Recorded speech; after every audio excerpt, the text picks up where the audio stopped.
Hello, so in today's video we're going to be talking basically about how to grow as an overseas nurse in the UK. So you've got your visa, you've arrived, you've done your OSCE and all that. What happens next? How do you adjust in the system? So watch out for today's video for a lot of information from you.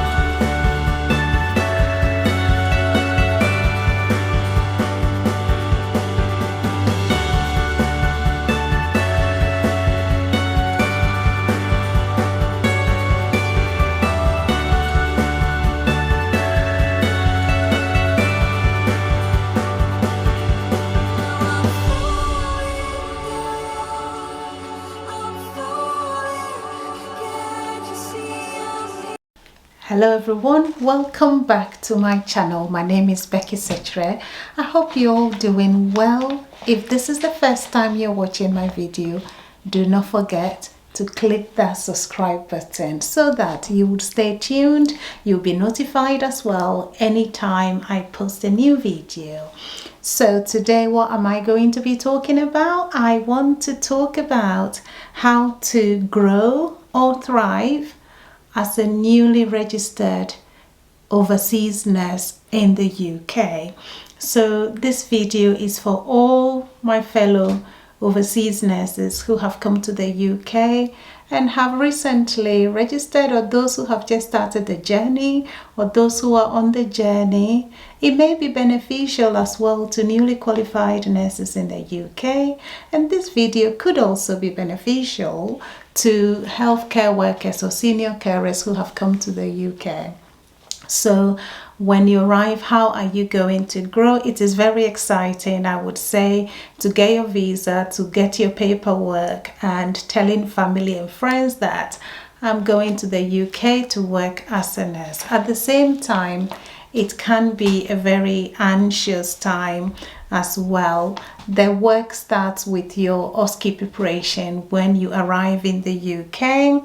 After your OSCE, when you pass it, the next stage is to register or complete your registration and get your NMC PIN number. That is another exciting moment. After getting your PIN number or registration number from the NMC, the major work starts, where you're going to start working as a registered nurse in the UK.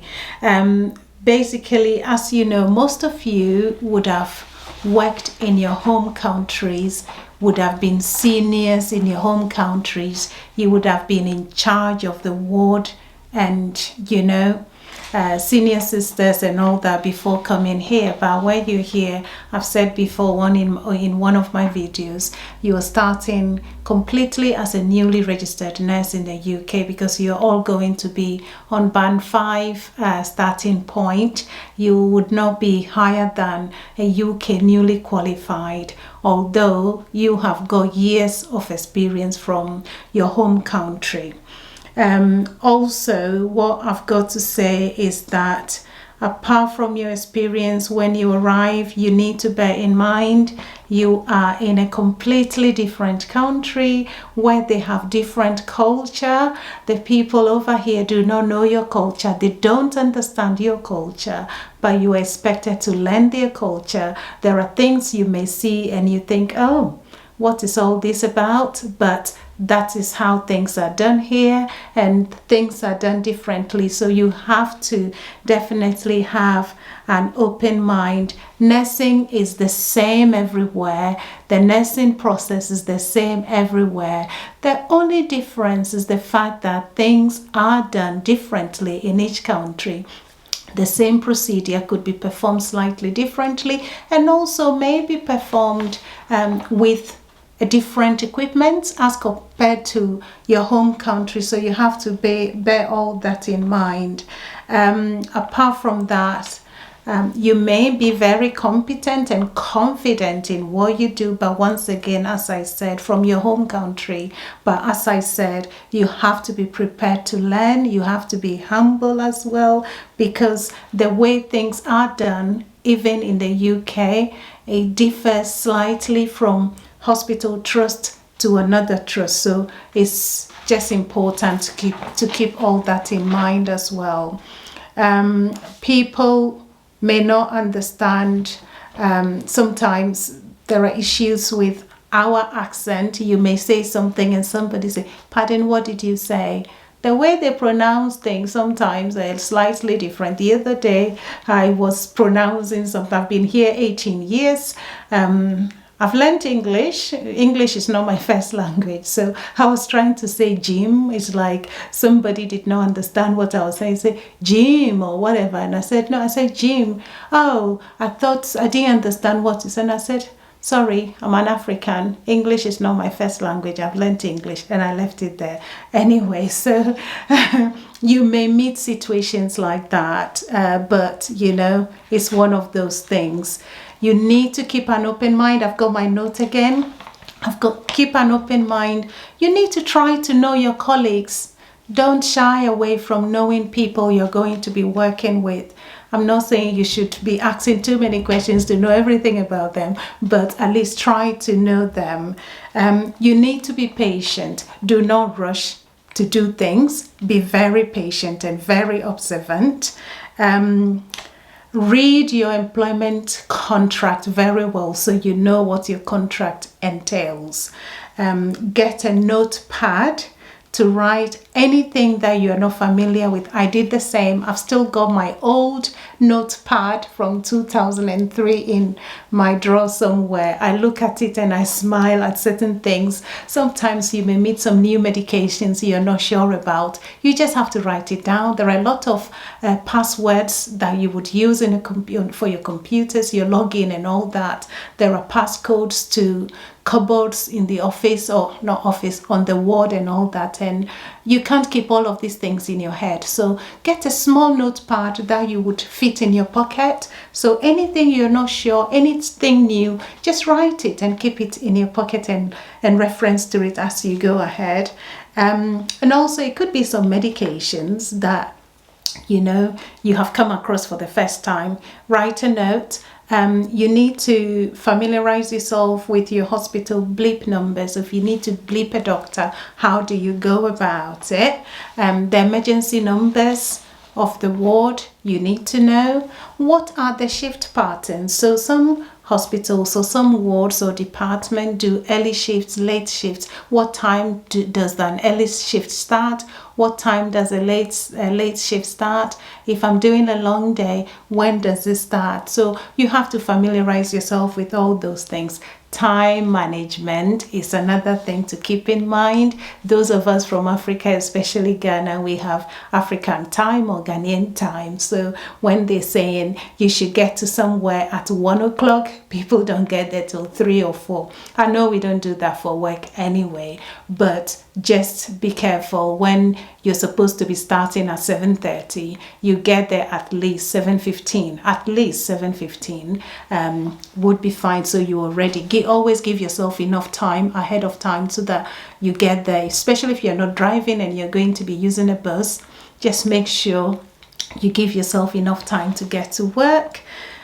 Familiarize yourself with your hospital policies. This would help you. Every hospital have their policies, their guidelines, their procedures, you know, they are everywhere. Some wards do have files where they have policies and procedures and guidelines there. Familiarize yourself. Some are on the computer, so just try and find where they are.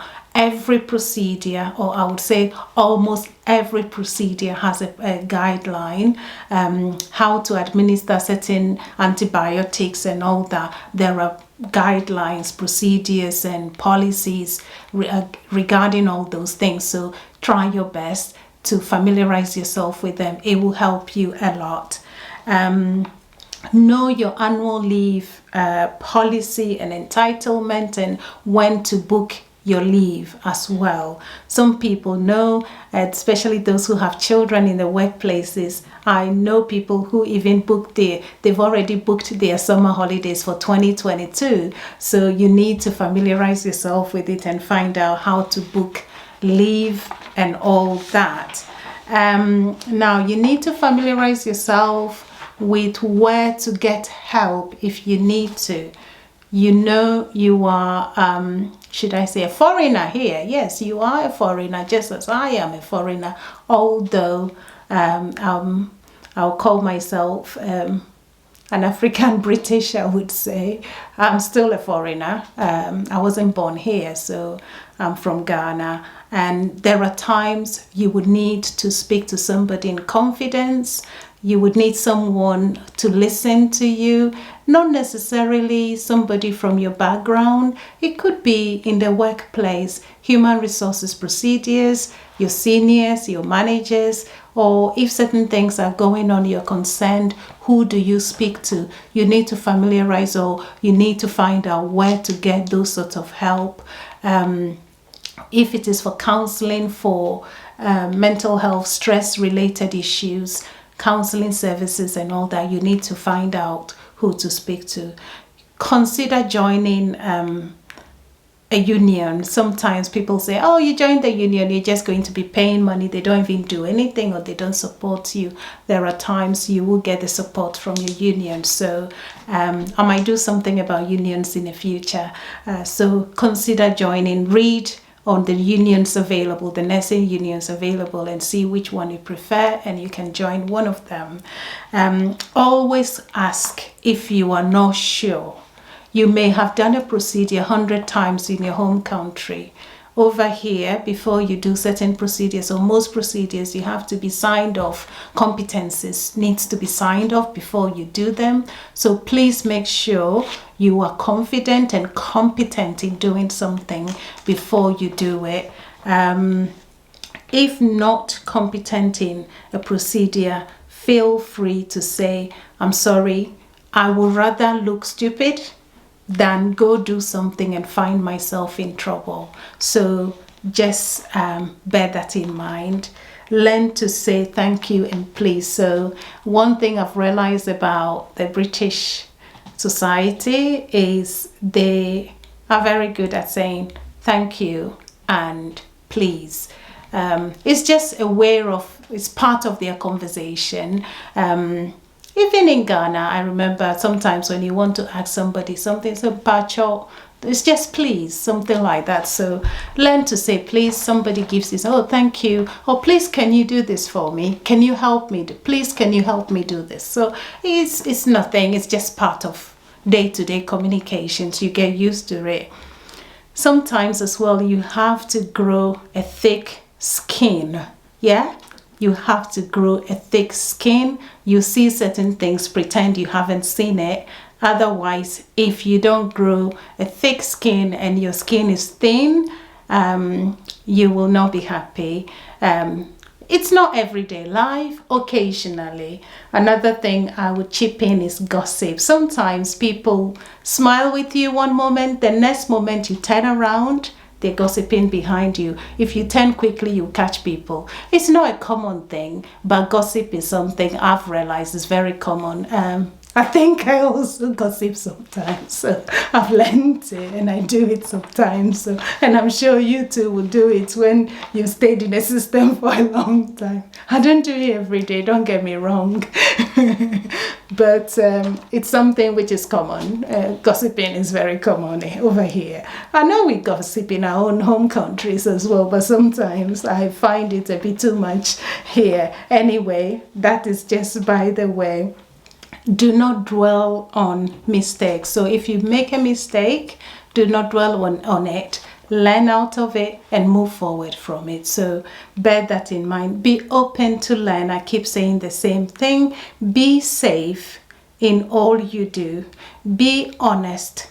Do not shun away as well from professional development opportunities. So when the opportunity comes for you to develop professionally, do not shun away from it. Take the challenge and see where it takes you.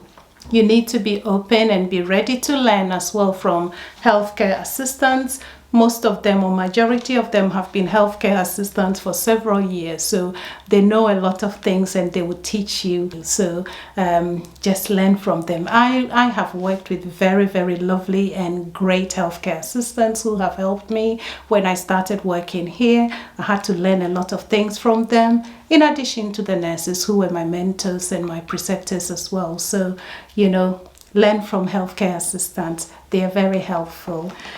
Now, admit mistakes. So if you've made a mistake in your day to day, or you've done something wrong, please admit it. Never, never, always always be honest. Honesty would always, you know, help you. So admit mistakes when it happens. Remember always to check patient's ID. So over here, we do ID checks before we do almost everything with the patient, especially giving medication. You would be checking their ID, which is their names, their date of birth, their address, and all that. So just make sure you keep that in mind before certain most procedures as well. If you're doing anything for a patient, please can I confirm your name, date of birth, your address, things like that, especially with medication as well. And allergies. Allergies is something I found that is very